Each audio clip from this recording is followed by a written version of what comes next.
ਆ video and ਤੱਕ ਦੇਖੋ ਬਾਈ ਭੁੱਕੀ ਲੈਣ ਗਿਆ ਸੀ ਤੇ ਬਾਈ ਨੂੰ ਪੁਲਿਸ ਵਾਲਿਆਂ ਨੇ ਚੱਕ ਲਿਆ ਤੇ ਦੇਖੋ ਫਿਰ ਸਾਰੀ ਵੀਡੀਓ।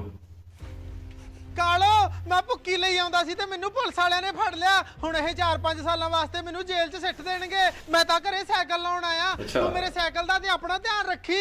ਹੋਏ ਮੈਂ ਮਰ ਜਾਂ ਜੀ, ਮੈਂ ਤੁਹਾਨੂੰ 50 ਵਾਰੀ ਕਿਹਾ ਵੀ ਮੂੰਹ ਨੇ ਰਜਾਇਆ ਕਰੋ ਭੁੱਕੀ ਲੈਣ। ਚੱਕ ਕੇ ਮੂੰਹ ਤੇ ਤੁਰ ਜਾਂਦੇ ਹੋ, ਉਹ ਤਾਂ ਨੱਕ ਨਾਲ ਟਾਈਮ ਹੁੰਦਾ। ਉਹ ਕੋਈ ਗੱਲ ਨਹੀਂ ਕਾਲੋ, ਜੋ ਹੋਣਾ ਸੀ ਹੋ ਗਿਆ। ਤੂੰ ਕਾਲੂ ਬਾਈ ਦੀ ਚਾਹ ਕਾਲੋ ਕਰੋ ਐ, ਪੁਲਿਸ ਵਾਲਿਆਂ ਡਰ ਕੇ ਨਹੀਂ ਰਹਿਣਾ। ਮੈਂ ਬਸ ਗਿਆ ਤੇ ਆਇਆ। ਸਾਹਿਬ ਜੀ ਜੇ ਤੁਹਾਨੂੰ ਗੁੱਸਾ ਨਾ ਲੱਗੇ ਜੀ, ਆਪਾਂ ਘੁੱਟ-ਘੁੱਟ ਕੇ ਚਾਹ ਨਾ ਪੀ ਲਈਏ। ਮੈਨੂੰ ਬਾਲੀ ਭੁੱਖ ਲੱਗ ਰਹੀ ਹੈ ਜੀ ਚਾਹ ਦੀ। ਉਹ ਨਹੀਂ ਇਹ ਸਾਡੇ ਕਾਨੂੰਨ ਦੇ ਖਿਲਾਫ ਹੈ। ਬੰਦੇ ਵਾਂਗੂ ਚੱਲ ਮੇਰੇ ਨਾਲ। ਘਰ ਵਾਲੀ ਨੂੰ ਚਾਹ ਚ ਨੀਂਦ ਆ ਗੋਲੀਆਂ ਪਾ ਪੈਣ ਦੇ। ਲੱਗਿਆ। ਬਸ ਪੀ ਲਓ ਖਾ ਚਾਹ। ਨਾਲੇ ਮੇਰੇ ਘਰ ਵਾਲੀ ਬਹੁਤ ਸਵਾਦ ਚਾਹ ਬਣਾਉਂਦੀ ਐ, ਤੁਸੀਂ ਇੱਕ ਵਾਰੀ ਪੀ ਕੇ ਤਾਂ ਦੇਖੋ। ਉਹ ਚੱਲ ਕੋਈ ਨਹੀਂ ਯਾਰ, ਪੀ ਲੈਨੇ ਆ ਚਾਹ। ਕਾਲੋ ਚਾਹ ਬਣਾ ਸਾਹਿਬ ਜੀ ਵਾਸਤੇ, ਵਿੱਚ ਨੀਂਦ ਦੀਆਂ ਗੋਲੀਆਂ ਪਾ ਦੀ। ਆ ਲਓ ਜੀ ਚਾਹ ਪੀ ਲਓ।